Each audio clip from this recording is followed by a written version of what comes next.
Hi everyone, in this video I am on page 7 of the note packet and we're going to be starting lesson D, double and half angle identities. And actually, you can go ahead and put a big X through the half angle identities, both here and on either your green or orange formula sheet, because calc teachers have said these aren't as important, and it's more important that we get the gist of the double angle identities. So go ahead and put a star by these, and they're not ones that you have to have memorized, although the calc teachers have said the more you familiarize yourself with these, hopefully you will be on your way to memorizing them by the time you go on to calculus. So first, we talked about with the sum and difference identities how you can't just distribute this and make it cosine x minus cosine y. When we have the difference of angles, it expands to this entire expression. In the same sense, if I have sine of 2x, this is not the same as 2 times the sine of x. So these two things are not equal. And this is going to be one of the most important aspects of solving that we do later, because it's very tempting to just take that 2 out of the trig function and put it in front as a coefficient. So these two things are not the same. And what I want you to compare it to is if I had the square root of 2x, is that the same as 2 times the square root of x? Or is radical 2 the same as 2? No, so you can't just pull things out of the sine function, just like you can't just pull things out of a square root. So what do we do when we encounter what we call a double angle, or 2 times the angle inside of a trig function? Anytime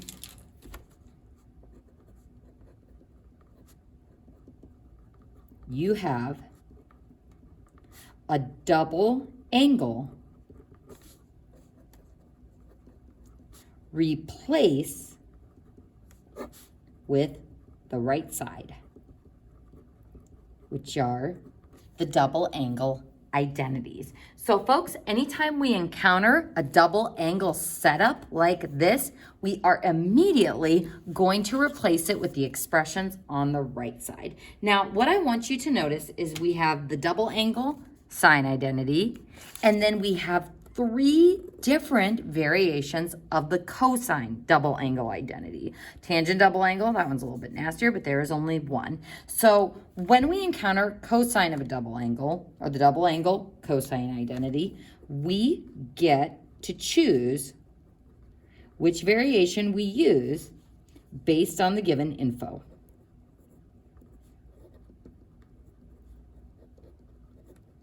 Now, all 3 of these identities are equal, and if you notice, they involve the Pythagorean identity. So as we get into solving, what you'll find is when you have the choice between 2 of them, it won't matter which one you pick, and you'll end up getting the same answer.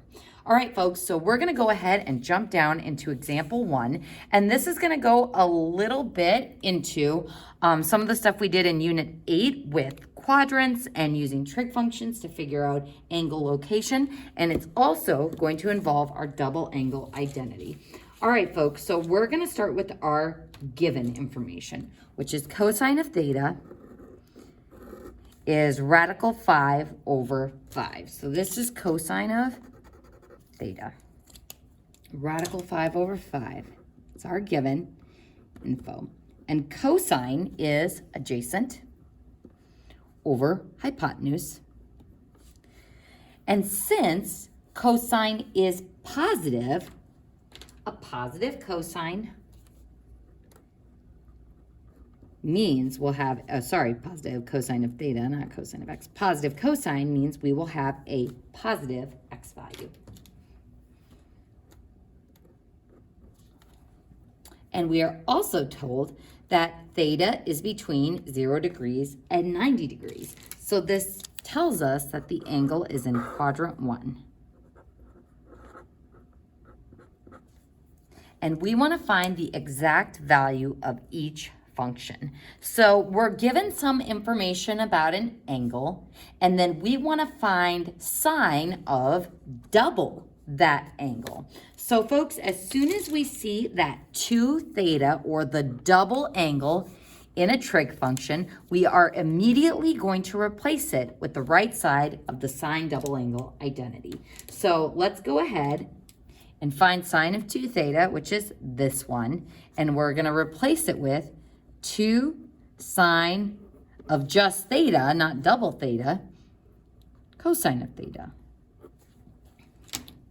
So to find sine of 2 theta, we are going to use the trig functions of just 1 theta. So we're going to use the single angles to evaluate the double angle. Now, if I look at this expression, do we know what sine of theta is? Not right now, we don't. Do we know what cosine of theta is? Yeah, that's given to us. It's rad 5 over 5. So what we're going to need to do is find what sine of theta is, of the single theta, given that information. So again, no different from what we did in the last chapter. So we need to find this. So we're going to go ahead and sidebar down to the bottom. So we know that theta is in quadrant 1. So I'm going to go ahead and draw a quadrant 1 angle.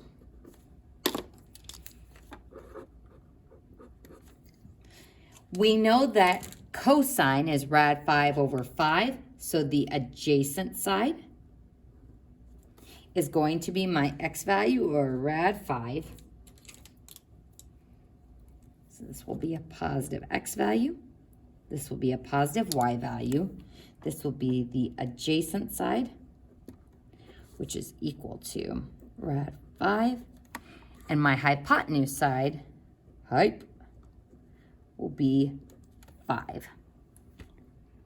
So we need to figure out what y is, or our opposite side.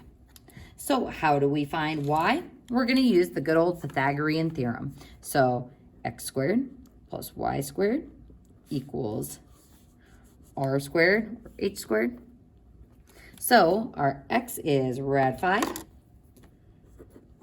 So rad 5 squared plus y squared equals 5 squared.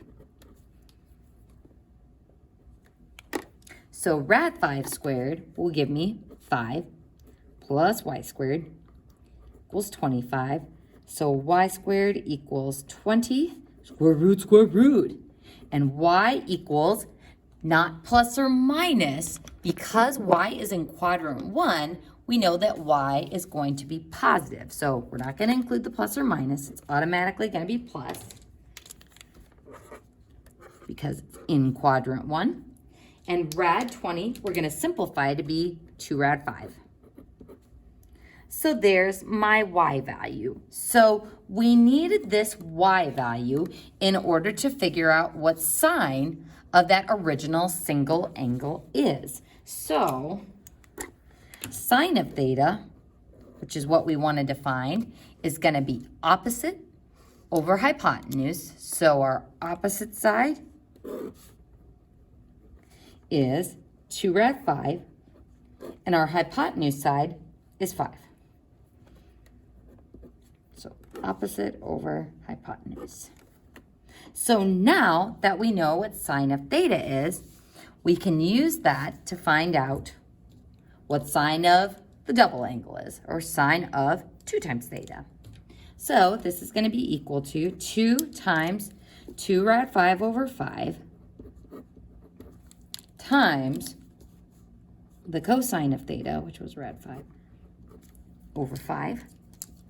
And now we have to multiply all this stuff together. So let's go ahead and put that 2 over 1. So all of this is joined by multiplication. So I'm going to multiply my coefficients. 2 times 2 is 4.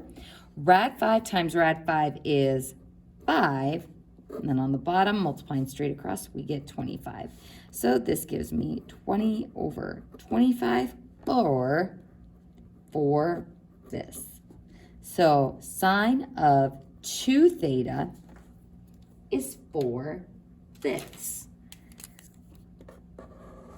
And this is nice because we never had to find out exactly what theta or what the actual angle was, and we were able to find a sine value for this that is definitely not on the unit circle. So again, we're using a known theta with known trig functions to find something that would be more difficult to find on the unit circle. So let's go ahead and apply that to our next problem. Same theta, same given information, but now we want to find cosine of 2 theta. So as soon as we see that double angle, we're immediately going to replace it with one of the identities.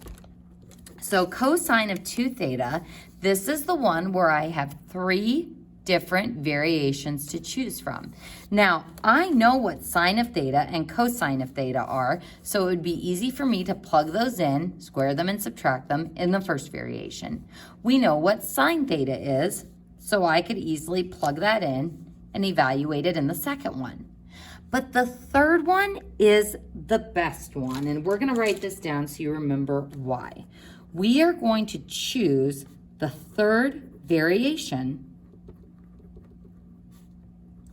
to use only the given info,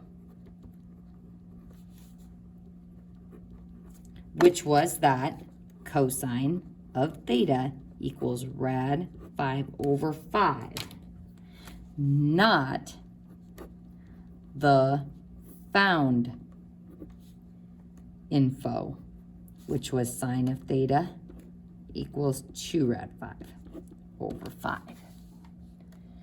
So we always want to try, if we can, to only use the given info when we have the option of choosing between those variations for cosine. Because what if I goofed in finding sine? What if it should have been a negative 2 rad 5 over 5 instead of a positive? By relying on the given information as much as possible, we're less likely to make a mistake. Now, if this is right, this 2 rad 5 over 5, which it is, we could use any of these variations and we would get the same answer. So let's go ahead and show it with the given information first. So cosine of 2 theta, I'm going to replace with that third variation, so 2 cosine squared theta minus 1.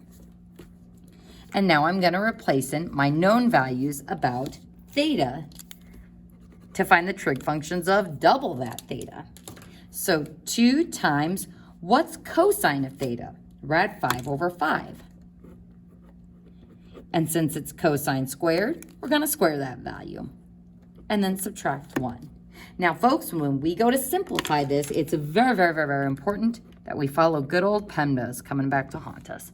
So for PEMDAS, we would start with the exponent. So I know it's tempting to distribute that too, but we actually have to start by multiplying rad 5 times itself, rad 5 over 5 times itself.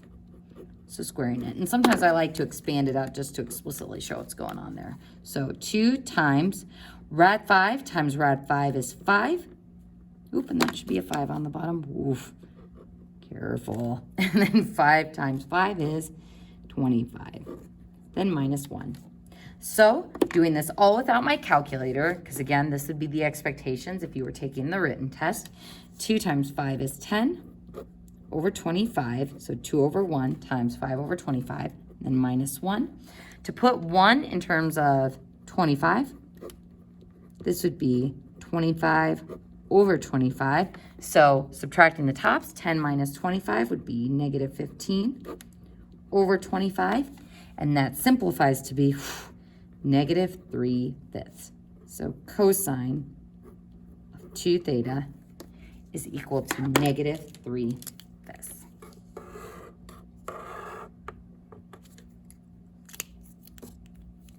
And that is our final answer.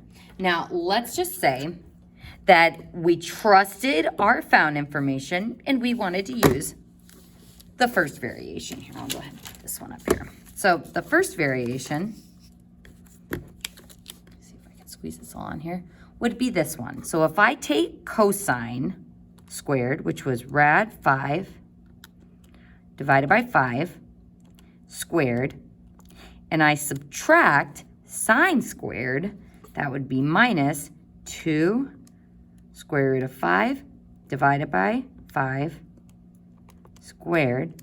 What we find is we get negative 0.6. Math, enter, enter.